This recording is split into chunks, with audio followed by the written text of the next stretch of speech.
kids, we just want to welcome you to our new assembly and to let you know everything we say and do is out of a Christian perspective, so yeah, have fun. Hey Rebecca. Hi. I found a really cool DVD and it looks really old. It does look quite ancient. It's pretty old. I've put the DVD in the TV. I thought we could watch it. I think that is a brilliant idea. I think you should start it. Let's go for it. Over the last month, the king was looking for a new queen. Today he made his final decision public. He chose a beautiful girl to be his future wife. Her name is Esther. Oh, wait, I remember that. Wasn't that like a beauty pageant or something that he made? Yeah. And then Esther was applying. Was that girl in the yellow t-shirt? Yeah, I remember. I saw that as an interview. I did see that. So, but we should continue. And today he puts a royal crown on her head. So let's celebrate this wonderful day and give the new queen an amazing applause. Hey, you should applaud as well. Come on, give Esther a little applause. She became queen. Breaking news. It's about Mordecai, the cousin of our new queen, who also raised her. He spent a lot of time in front of the entrance of the palace to hear news about Esther. Recently, he overheard 2 servants planning to kill the king. So Mordecai acted immediately and sent out a warning to save the king's life. So now the 2 servants were hanged, the king's life is saved, and Mordecai's name is written in the king's record book. I don't get.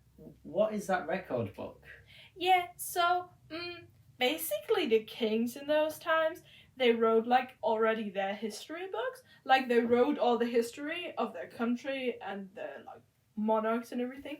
They wrote all of it down. So he became history, Mordecai. Wow. And I think that's going to be important later on. Really? I don't really know. Maybe we should continue. Let's find out. Today a new law was signed. The idea for it came from Haman, a very rich man second in command to the king. The law says at some point every Jew in the kingdom will be killed. How could they even pass a law like that? Yeah, so that's the thing. There was Haman, this guy. And that guy really hated the Jews. And he just went to the king. And he basically said to the king, hey, there's a couple of people who don't obey your laws. Which wasn't even true. Like, he just went to the king and told him that. And the king was like, okay, do something against them. I don't care. Just do it. So he passed that law without the king even properly knowing about it. That's crazy. That's so insane. And I mean, Esther is a Jew. And they Yeah, want to kill all the His Jews. own queen. Yeah, but to be fair, they don't really know that she's a Jew yet. But yeah, maybe they'll that find out could at some point. That could escalate, be like- crazy. Let's figure out what it could happens get next. a big problem. Today Haman prepared a huge gallows to hang Mordecai because he was very angry with Mordecai. But why would he hang Mordecai? Didn't he save the king? Yeah, so that's one of the things. Haman didn't only not like the Jews, he didn't like Mordecai either. He didn't like Mordecai at all because Mordecai did a thing where, like, when Haman passed, because Haman was super important, he was basically the second most important guy in the land after the king.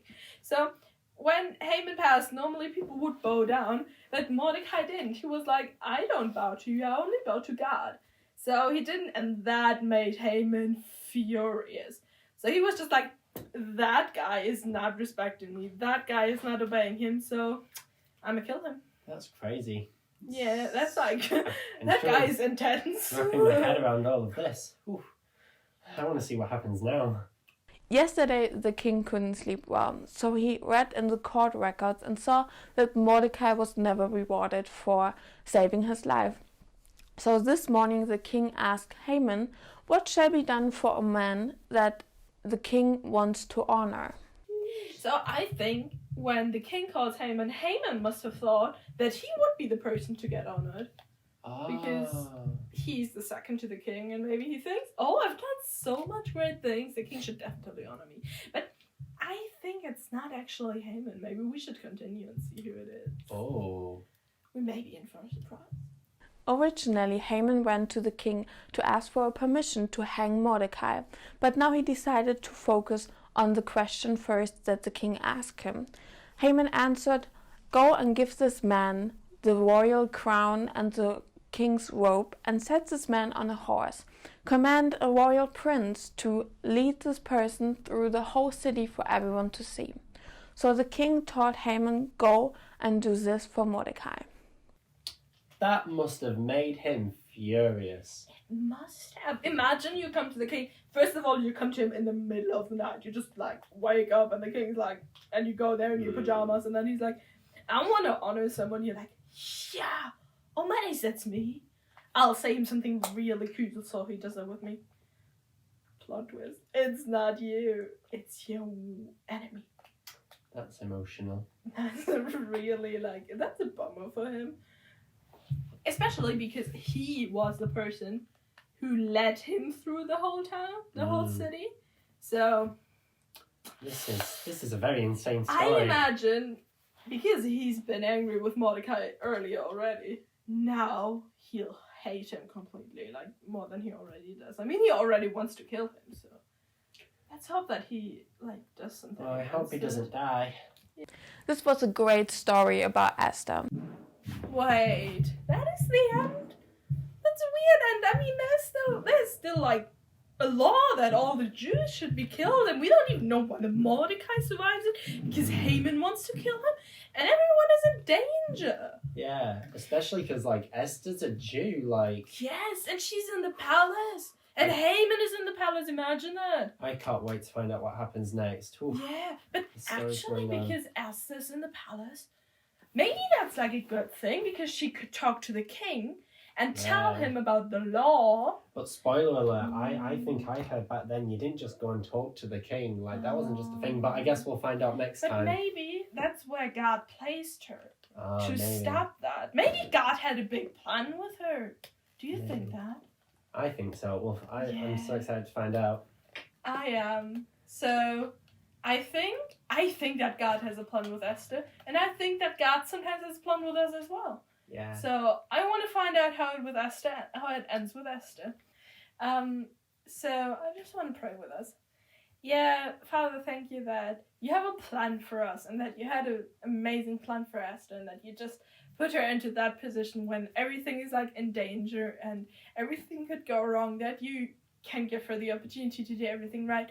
And please just help us for us to find out where we are, where we can make a difference, where we can be those saving others or helping others out of difficult situations. Amen. Amen.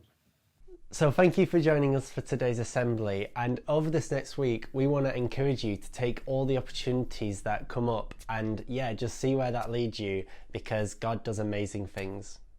We would love to invite you to our kids' church this Sunday. It's at 10:30 at Mount Marion Church, and we're going to play some games, have fun, and have a look into the Bible.